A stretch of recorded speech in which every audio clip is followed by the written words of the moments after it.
Welcome to Set and Forget Traders, where precision meets patience. This isn't guesswork, it's strategy, structure, and the smart money's roadmap.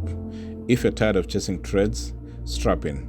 We'll show you how to trade like the banks and not against them. If the market noise has been costing you money and peace of mind, you are in the right place. Hit the subscribe button. This is where structure meets mastery. Welcome to Set and Forget Traders. This is a privilege to be with you and to serve you, allowing you to make money out of the financial markets and avoid losses. Yeah, prison is expensive than freedom. So our interest is to allow you see through our lens of demand and supply, apply it to your own portfolio. Yeah, so as we can have a good laugh at the end of the week. Yeah, it's quite intriguing to see how the previous week closed the markets. Very interesting. To some people, it was a very bad day in office. To many people, it was a very crazy surprise.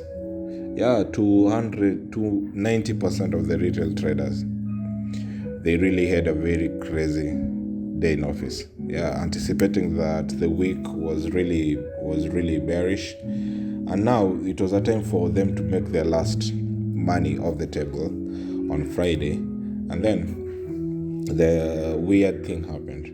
The market really rallied and engulfed all the week gains.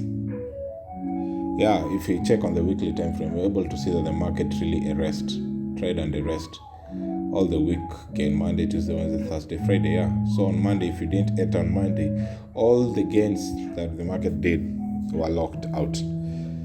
Yeah, that was a crazy week. But to our analysis, this is the demand chart, and with the demand chart, if you check on all analysis that we've been doing, we've been having this same analysis. All right. So what really happened? On Thursday, which was the last day of the sellers to be present on the market, the sellers pushed price. You can be able to see on Wednesday, they pushed price, but they didn't close inside the demand zone. So on Thursday, they were able to go inside the demand zone, but buyers didn't allow them to go outside the demand. They didn't allow them to go past below the demand zone. The Dastel line 0.64187 managed to hold and consume all the sellers. So on Friday, it was just a reaction of buyers coming in after sellers had exited the market. So it was just an altercation of price being inside a demand zone and sellers exiting. So there was reduced volume of the supply orders, and then there was huge, because we had a very good catch on the previous demand wave. We took it to the lower demand zone, and we were able to spot on that this same lower time frame, proximal line 0.65484, was used on this level again to offset the buyer's order. It's a lower time frame, but it's a hidden demand order block, because necessarily the price needs to come from the first demand zone into the next demand zone, but they have a privilege of taking their profits off from the lower time frame demand zone, and in this case this was 0.65484 and 0.65821, which was used to offset the previous orders. Next we saw the price fall. So you can imagine we had a very good entry on the supply chart. We're trying to show you how our quality is not. We have very quality trades. Yeah, we had that sell, which we took, and we took the price from 0.65484 and took the profit inside the demand zone 0.64187, and we exited the market. Now, how do you find such a precise entry call? And it's based on demand and supply. We've been having this chart for the last 5 years that we've never altered any single demand level or supply level by a point or a pip. So this is quite reliable, and it's a guarantee that success is 100% based on laws. And it's not an experiment, but it's an application of laws. So bad to you if you sold low, because the engulfing candle really took you out, and it found us already exited the market. And if we had a chance, we could have bought the low priced exchange rates. But next week we are going to expect, if the buyers are going to push price higher, they will take it to the previous demand zone, the lower time frame demand zone, 0.65484 and 0.65821. But the Friday's candle was just a reaction of the news. It was not a well articulated technical market, so we might see price again falling down. We might see price falling down for sure. We might be able to spot price coming down. And that's what we're expecting. We're expecting price to come down. So the next thing we're going to check is going to be the supply chart.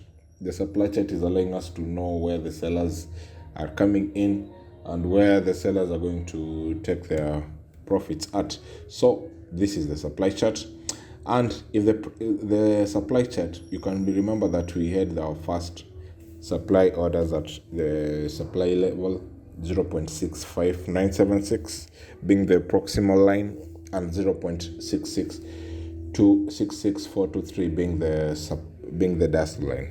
So the sellers are just holding their swing trades, because the next supply zone, you can see it is at 0.61201, and that's what we're going to sell up to.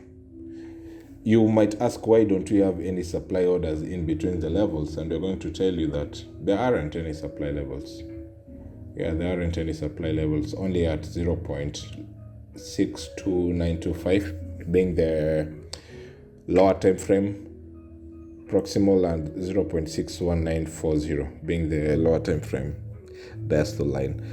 Take those trades and remember to save it for later, because we're giving you insights that are very inside insights nobody will tell you about. So that's it. It's the good thing with AUDUSD, it's a good pair to swing your trades and just allow the market to do what it does best, because you can see even the last week the sell just aligned itself and the market pushed up. It's a really good pair. That's why we are prioritizing it to you. It's a really good pair to swing trades, not to scalp but to swing. Okay, the last thing we're going to check is the moving average. With the moving average, we check on the monthly time frame. This is the retail traders moving average. On the monthly time frame, we are seeing that the price tried to go past the resistance, but it was rejected. So we still hold a bearish sentiment. On the weekly time frame, we can see that the good thing, the candle really played a good part in pushing price lower.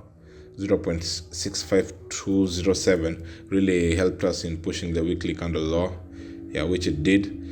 But we think we saw the news really did it thing. On the daily time frame, we're going to expect bearish candles again, bearish week, because the candle was rejected from passing above the resistance. There are quite 3 of them, so they were rejected. So on daily candle, we expect price to go below again, but if it closes above these moving averages, we're going to wait for price to come back with a sell stop. On the 4-hour time frame, we're seeing the target of this news candle was to target the last moving average resistance. Yeah, on the institutional moving average, which is the next one, on the monthly time frame again, we're going to see that the price looks bearish again. Yeah, because price is below the moving average. On the weekly time frame, we're going to expect, this is the institutional, and you see on the week they decided to close on this support, which is a bad signal, because the weekly candle on Monday might start with price going up before it comes down, but you can see the weekly candle really closed precisely at this moving average support. What do you think the weekly candle next week will look like on this chart? Comment on the comment section and we will reward you. On the daily time frame, we saw again, this is the institutional. You're able to see that the price closed on the support of the institutional, and they did their thing. Kudos to them, they did their thing and the price went up. They are giving you every insight of what happens. It's an inside information, and you're able to see nothing happens by chance, but everything is calculated. So the institutional decided to buy. Surprisingly, they did it very quickly. Yeah, on the 4-hour time frame, the price closed below the resistance. So let's see how the coming week will look like. So that's it. So the last part of this analysis, we're going to check on the fundamental analysis, which is the next section before we call it off. Cheers. Let's meet on the other side. This is the fundamental perspective of the economic calendar that we're expecting this coming week. And on Monday, from the economic desk, we only see USD having the news, Chicago news, home sales, and the manufacturing index from the Dallas. Nothing else except on Tuesday, we have the meeting of the Reserve Bank of Australia. It might affect the news, it might affect the markets, but here we are. Let's look forward. On Tuesday, we don't have much per se, even on the USD side, only the speech from Fed member backing. Yeah, on Wednesday now, which is a very crucial day, take keen caution. On Wednesday, we have the monthly CPI indicator on Wednesday, all right, from Audi, and this will really move the market. So be keen on Wednesday. Be keen on Wednesday. You might even allow yourself to only to start your trading on Wednesday if you're trading on USD. And then on the side of USD, we don't have speech except from backing, but no major releases. On Thursday, USD will be taking the center stage of the market, and we have the jobless claims to be released, the data on jobless claims, and then we have the GDP growth rate data to be released on Thursday. On Friday, we are expecting to see bigger news being released on the USD, and we're seeing the PCE taking the headlines and the personal income data taking the center stage of the releases. So just a close-up is that on Wednesday, Audi is going to take the center stage. On Thursday and on Friday, USD is going to have a run for money for everyone who's trading USD. Yeah, that's it. If you have any personal consultation that you want us to help you, because we're going to have a very clean entry and we are going to have the clean exit again, same as the last week that what we had, and we will be glad to show you our results so that you might be able to understand our application at its own best. So feel free to consult us and we'll be glad again to protect your portfolio on your behalf. Have a good week. Set and forget, and don't forget to ask God to bless your minds with wisdom. Application makes money, information doesn't. Stay blessed. Have a good week.